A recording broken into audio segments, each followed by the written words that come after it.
నిన్ను కన్న తండ్రి నీకోసమే కష్టపడి సృష్టి చేశాడు.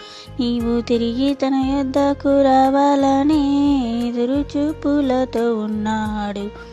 నిన్ను కన్న తండ్రి నీకోసమే ఆలోచించి సృష్టి చేశాడు.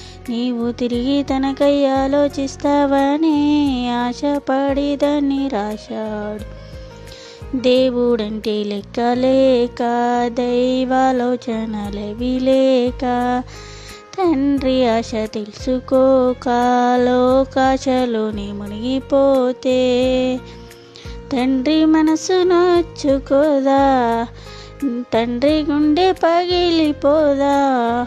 నిన్ను చూడగా గుండె బరువు పలేక ప్రకృతికి చెప్పుకుంటే నీకు